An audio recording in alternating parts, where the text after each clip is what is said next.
ସରକାରୀ ଚାକିରି ଛାଡ଼ି ଚାଷ କାମ କରି ଚର୍ଚ୍ଚାରେ ଭକ୍ତବନ୍ଧୁ ଦେଓ।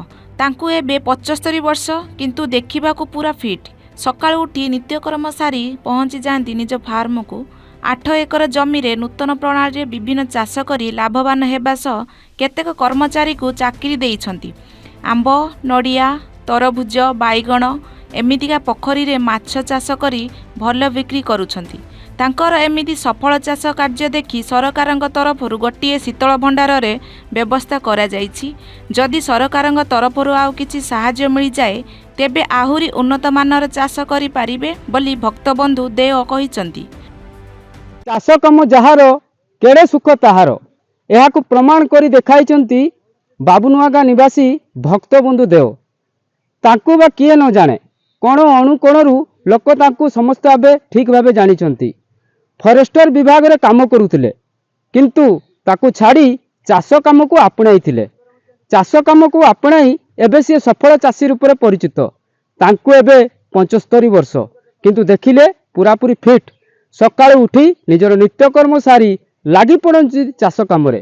ଆସନ୍ତୁ ତାଙ୍କୁ ପଚାରି ବୁଝିବା ତାଙ୍କର ଚାଷର ସଫଳ ରହସ୍ୟ କ'ଣ। ସାର୍, ଆପଣଙ୍କର ପରିଚୟଟା କ'ଣ? ଭକ୍ତବନ୍ଧୁ ଦେଓ, ଘର ବାବୁନୁଆଗାଁ।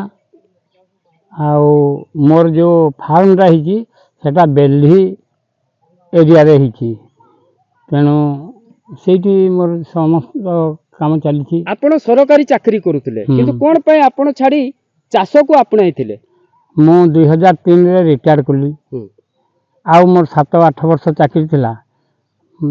ମୋର ଇଚ୍ଛା ହେଲାନି ଆଉ କରିବା ପାଇଁ। କହିଲି ଆଉ ପରାଧୀନ କାମ କରିବିନି, ମୁଁ ନିଜର ସ୍ୱାଧୀନ କାମ କରିବି। ତାପରେ ମୁଁ ଗୋଟେ ଫାର୍ମ ତିଆରି କଲି। ଫାର୍ମ କଲା ପରେ ମୁଁ ବର୍ତ୍ତମାନ ତ ଚାଷରେ ଲାଗିଛି। ଆଉ ଆପଣ କ'ଣ କ'ଣ କରିଛନ୍ତି ଚାଷ କାମ?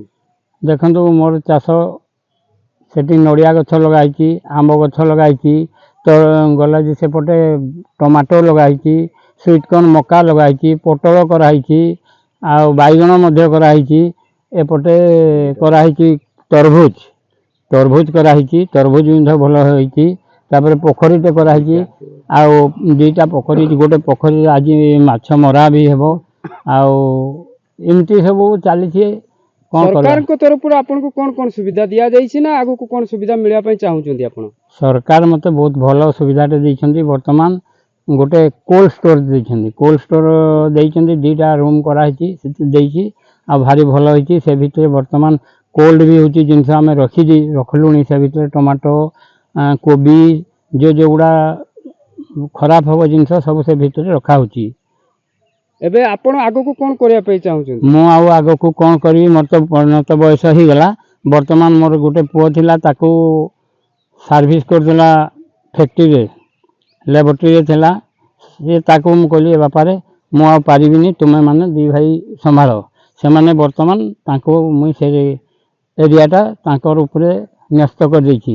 ସେମାନଙ୍କୁ ଦାୟିତ୍ୱ ଦେଇଦେଇଛି, କିନ୍ତୁ ମୁଁ ଆସିକରି ସୁପରଭିଜନ କରେ। ଆଉ ମୁଁ ଆଗ ପରି କାମ କରିପାରୁନି। ଯାହା ହଉ, ନିଜେ ଭକ୍ତବନ୍ଧୁ ଦେଓ ସରକାରୀ ଚାକିରି ଛାଡ଼ି ଚାଷକୁ ଆପଣାଇ ଏବେ ନିଜ ପୁଅକୁ ମଧ୍ୟ ସେହି କାମରେ ନିୟୋଜିତ କରି ସଫଳ କରିବା ପାଇଁ ଚାହୁଁଛନ୍ତି। ଯାହା ହଉ, ଏବେ ଆଉ ଜଣକୁ ଆମେ ଗାଁର ଆଉ ଜଣେ ଭଦ୍ର ବ୍ୟକ୍ତିକୁ ପଚାରି ବୁଝିବା ତାଙ୍କ ବିଷୟରେ। ସାର୍, ଆପଣଙ୍କ ପରିଚୟଟା? ମୋ ନାଁ ଅତୁଲ୍ୟ କୁମାର ଦେଓ, ଗ୍ରାମ ବାବୁନୁଆଗାଁ। ଆଉ ସେ ଭକ୍ତ ଦେଓ ମୋର ବଡ଼ ଭାଇ ହନ୍, ବଡ଼ ବାପାର ପୁଅ। ମୁଇଁ ତାଙ୍କର ସାଙ୍ଗେ ସବୁଦିନ ଆଜକୁ 17-18 ବର୍ଷ ହେଲା ଆମେ ବଗିଚା କରୁଛନ୍। ତାଙ୍କର ସାଙ୍ଗେ ଆମେ ସବୁବେଳେ ଯାଆ କରିକିରି ସବୁ ଭଲ ମନ୍ଦ ବୁଝୁଛୁ। ଆଉ ସିଏ ସବୁବେଳେ ସକାଳ ପାଇଲେ ଆସିକିରି ଚାଷରେ ଲାଗିପଡ଼ୁ। ଯୁବପିଢ଼ିଙ୍କ ଆଦର୍ଶ ପାଲଟିଛନ୍ତି ଭକ୍ତବନ୍ଧୁ ଦେଓ। ସେ ଏବେକାର ଯୁବପିଢ଼ିକୁ ଉପଦେଶ ଦେଉଛନ୍ତି କିପରି ଚାଷ କାମ କରି ବିଭିନ୍ନ ସରକାରୀ ପ୍ରଣାଳୀରେ ସଫଳ ହେବାକୁ। ବଣାଇ ନରେନ୍ଦ୍ର ପଞ୍ଚାୟତ ବେଲ୍ଡି ଗ୍ରାମରୁ ହେମନ୍ତ ପାତ୍ରଙ୍କ ରିପୋର୍ଟ, A1 TV ଓଡ଼ିଶା।